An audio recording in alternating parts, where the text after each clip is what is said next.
Ladies, gentlemen, and non binary folk, welcome once again to Wrestling What If. Pretty simple concept today. According to John Cena in the Ruthless Aggression documentary, he had received word in around October 2002 he was going to be released. Keep in mind, this was around the time he just started WWE. This was before he was even Dr. Thugonomics Cena or any of the other Cenas that would follow the champs or all that. So despite him being a rookie who debuted for a few months earlier, I believe he was going to release him. Now, think about that for a minute. And now I wonder what would happen if he had been released. So let's take a look at this strange world, because clearly some things are going to change. Let's start with Cena himself, because I've got two different versions of this. Hopefully it'll fit all in one video. If it doesn't, I'll make a part two. One will be how Cena does after being released and how the WWE does. Now, in this scenario, John Cena does not do the rapping in the back of the bus that allegedly saved his career with Rey Mysterio. That does never happen because he's released. Either he's on that bus and he just doesn't do it, or he just is released. But regardless, our story begins in January 2003. Cena's been released now for a couple months, and there is a NWA TNA weekly special with Sonny, don't look at my ass, Siaki in the ring, coming out to start the show, cutting a brief promo where he says he wants to prove himself in 2003. It's going to be his year. He's going to be a star. He's going to be Mr. TNA, and he's going to do something that people didn't do for him. Give somebody an opportunity. And he issues an open challenge to any of the boys in the back. Come out and face me. And suddenly, you hear this sort of strange, this kind of rap beat, kind of 90s rap beat. Kind of a, or at least what wrestling thinks the 90s rap beat. And out comes John Cena. Not wearing his wrestling gear. Oh, no. Not wearing the gear he was wearing in his early days of WWE. No, he's dressed a little different. He's wearing the jorts. He's got on a jersey, and he's got on the bucket hat. And Mike Tenay and Don West, I think it was actually, what's his name then? Or fucking Ed Farrar or whatever. Whoever the commentators are, they don't know how to react to this. They're shocked. He has a mic in his hand, and he gets in the ring, and he cuts a brief promo. He does a rap.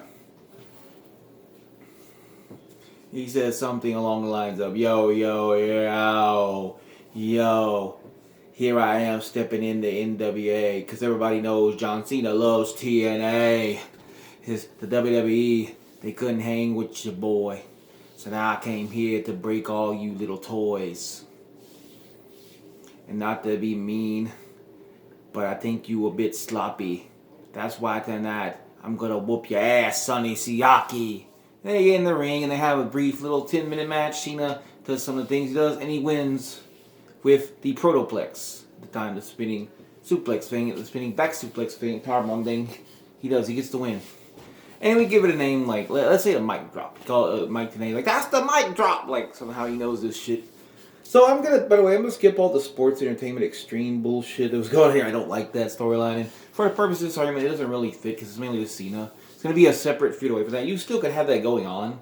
And I think Sonny Siaki was part of the sex, but I don't really see a point to do it. So this, Cena kind of continues basically every other week. For the next 2 months, he has a match on an NWA TNA Weekly show. And he wins all wins and is undefeated against the likes of Jimmy Yang, Eric Estrada, mostly the X Division guys. And there is one brief feud he has in the beginning. He starts with Grandmaster Sex, aka Brian Lawler. Brian Lawler attacks him in the back. He says he's ripping off his gimmick, something like that. Even though he's not a rapper, but Grandmaster, whatever. They get in a brief fight and all that, and then Cena makes fun of him for he used to be cool, and now he's kind of a joke. And he wins their match, kind of the first feud he has, kind of built up over a couple weeks of television in WTNA. That feud, though, is just a brief feud. And after that, Sonny Siaki is kind of still fuming about losing to Cena, and he kind of hasn't been doing so good lately. So don't look at my ass. Besides, he's going to start a new feud with Cena. And so we get a segment in one of these NWA TNA weekly shows where it's announced that TNA is going to have a tag tournament where the winner will receive a tag team title shot as well as a trophy. And it's like a mystery partner tournament, but give it some weird name. TNA had some goofy names for their tournaments. Something like Dream or Disaster. That works. With the idea here being, you can either pick your partner, or you can have TNA management pick your partner. So we have a backstage segment with Cena. And we can't see who's talking to him. He goes, I've been such a big fan of yours for years. The person off camera. I've been inspired by you, not just in wrestling, but in music. You're a legend. You're an icon. You're one of the greatest, and I can't wait to team with you tonight. And we don't see who he has out there. And then we find out Sonny Siaki has a partner of his own, and he's going to be teaming with that partner. And this Sonny Siaki also is keeping his partner a mystery, because those things are mystery partners, allegedly. But you can reveal your partner before the match, if you will, since you're picking your own partner as well. And he says he's got the perfect partner, somebody who also has an axe to grind with Cena. So in the ring, we get Cena coming out, and he does the intro, and he says, "Ladies and gentlemen, please welcome the artist formerly known as Prince Iakea." Yep, Prince Iakea. In his Prince gimmick, as the artist comes out, with the joke being that Cena is treating him like he's actually Prince. It's a little stupid, but I think it kind of works for this purpose. The TNA is kind of goofy at this point. They're very silly, also very crazy just in general. And Sonny Siaki comes out and he says, "Oh, of course you get him. I got somebody better than that. A man who brought disco back from the dead. It's Glenn Gilberti, okay, Disco Inferno." And, they have a brief tag team match here. They have like a 10-minute tag match. At the end, Cena and the artist formerly known as Prince Iakea get the win and advance. But the next week, they face a team of Mr. Lance Hoyt, and Ron the Truth Killings. Sort of a thrown together team, but in the middle of the beginning of the match, Cena cuts a brief rap promo. And Ron the Truth Killings decides he's going to do the same thing. And the two start getting a little personal digs at each other. And it starts getting serious. So, storyline wise, not real life. During the match, Ron the Truth Killings does a victory roll, pinning Cena, but holding the jeans up for a little leverage, and getting the first win, not only kicking Cena out of the tournament with his followers formerly known as Prince Iakea, but essentially giving him his first loss in NWA TNA. And he's not too happy about this. So, the next week, we only have a brief backstage segment with Cena where he cuts a brief rap, and he promises not to interfere in the tournament final match tonight with Ron the Truth Killings and Lance Hoyt against, I don't know, like maybe Kid Cash or somebody. But anyway, he does not interfere because I don't want him to do that. He's basically a face in his gimmick. He's kind of an edgy dude, but he's not really heelish. Or, I like keeping face because it's going to be important to say face. But Ron the Truth Killings really turned heel. Well, Ron the Truth Killings ends up losing the match. And after the match, he attacks the winner with a steel chair. Oh, let's say it was Juventud Guerrera and, let's say, Amazing Red. Because that's kind of a nice little team. He attacks Juvi. Amazing Red comes in. He blasts him with a chair. Out comes Cena.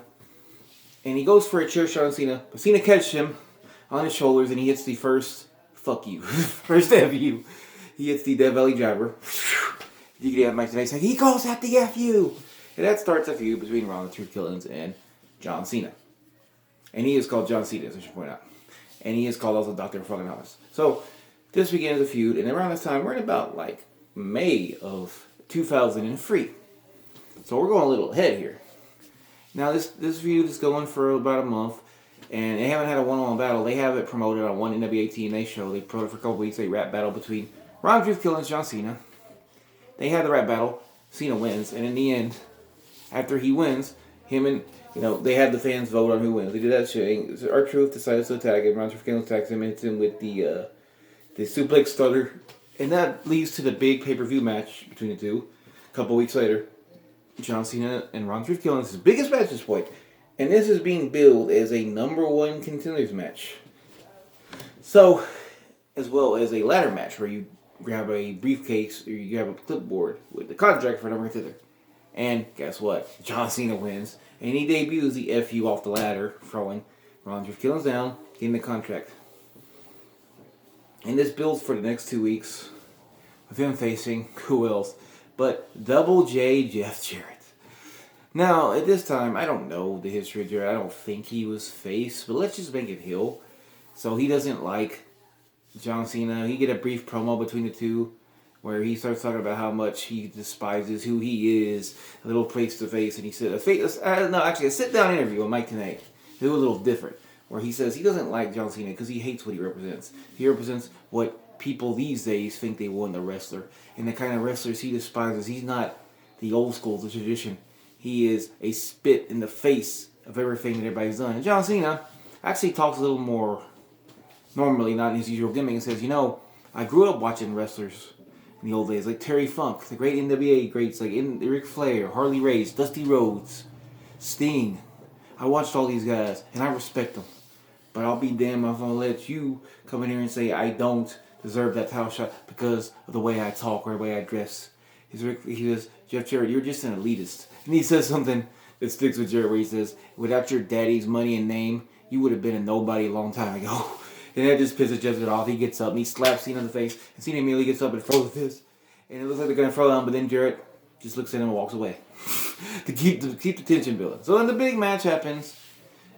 We get a ref bump because it slapped us. And low blow by Jarrett, and he does the stroke on the NWA title to steal a win over John Cena. The first singles loss to John Cena.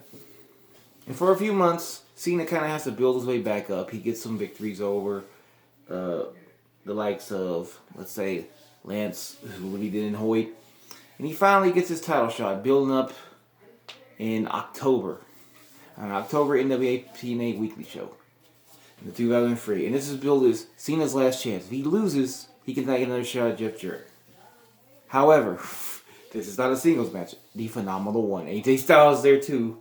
With the caveat being, if he loses, he has to leave TNA. Or if he gets pinned, he has to leave TNA. Let's say that. And Jeff Jarrett just has that line. So everybody's put something on the line. This is called something they would do later, Ultimate Sacrifice match. And in the end, John Cena gets a win, pinning Jarrett, taking the title. Making him the NWA champion. And predating his own WWE title reign, his world title reign, a full 2 years before it happens. And from this point on, I could see TNA briefly latching on to Cena and trying to build their company around him. I could see him maybe being the guy that could take them to the next level. At the very least, to where they would be like ECW was when they had a TV deal. And in that web scenario where I'm building here, I'm not going to do the whole 20-year span of where John Cena would be. That would be way too long. But let's just look a little forward to the future. He holds the title here for about 6 months. He holds it he holds it for a whole year.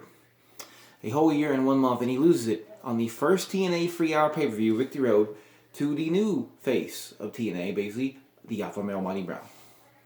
And Mighty Brown becomes the guy then. And they start building coming around him, but John Cena's not really gone. He does stick around. He gets put in big feuds. Basically, anybody who, needs a good feud, they get it with John Cena. And he's still treated as a big name. And he kind of bounces around a little. He wins the title for a second time at one point.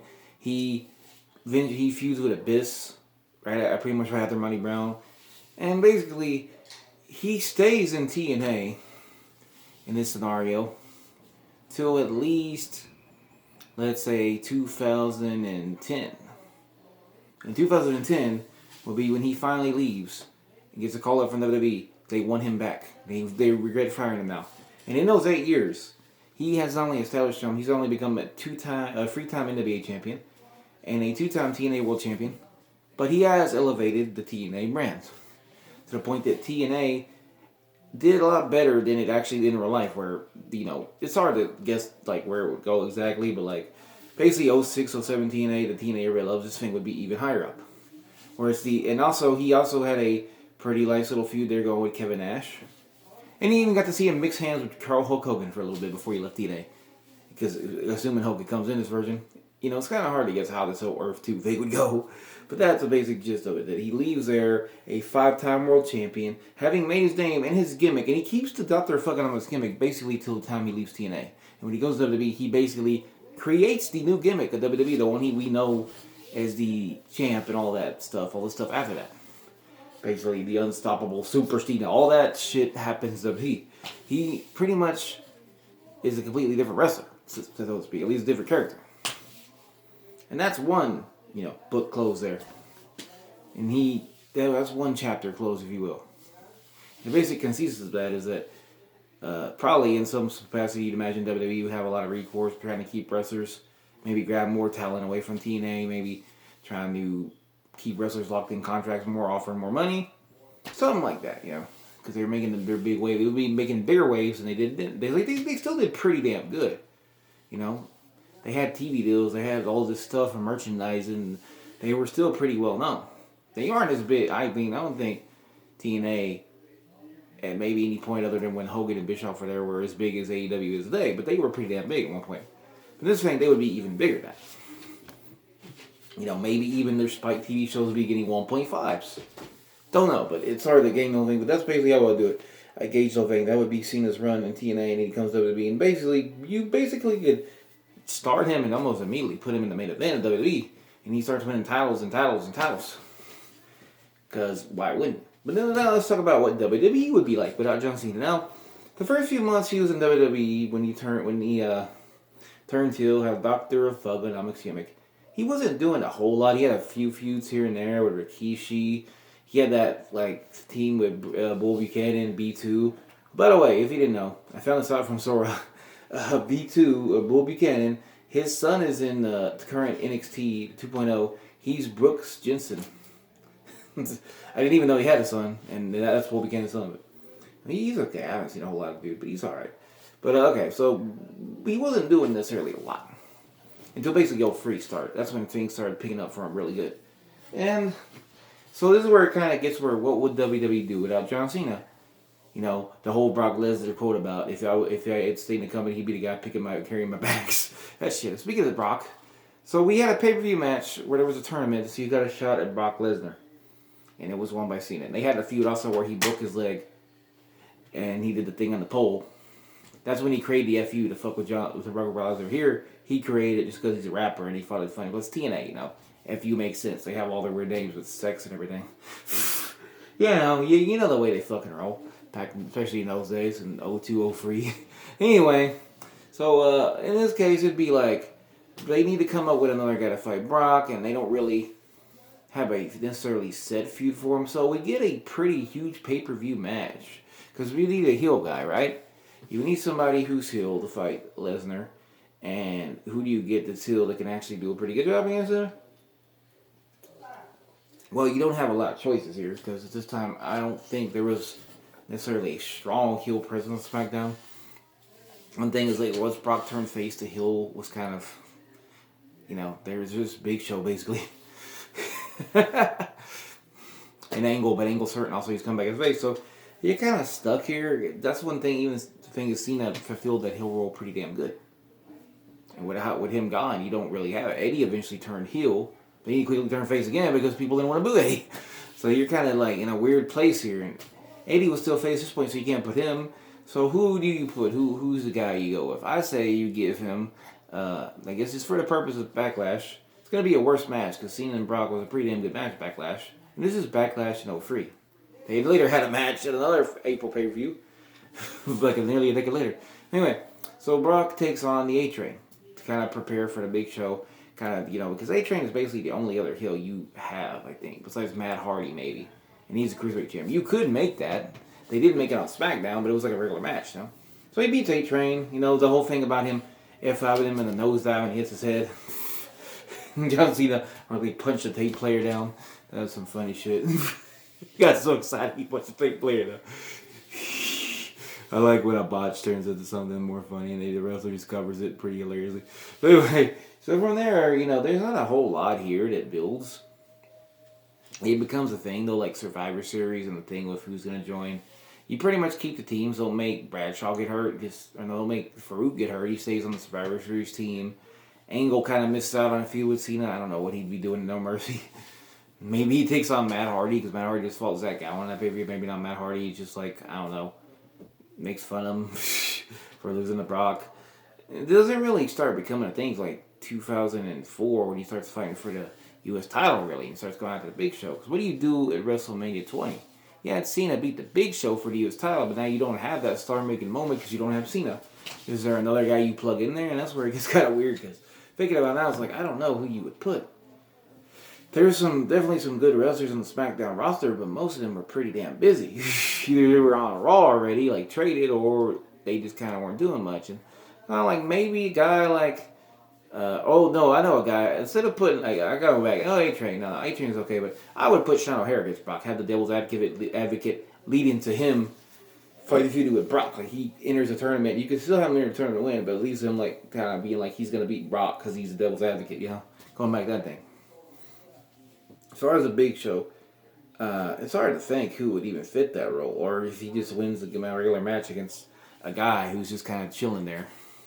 The only thing I think I would make different, I would just have Chavo defend his title in a Cruiserweight Open like he did in real life, but not have Ray in it, just have Ray go for the Big Show, and not kind of a little mismatch where it's a little guy, the little guy for the biggest guy, kind of the thing of being like, well, Ray's like the biggest little man, so he can take on the Big Show.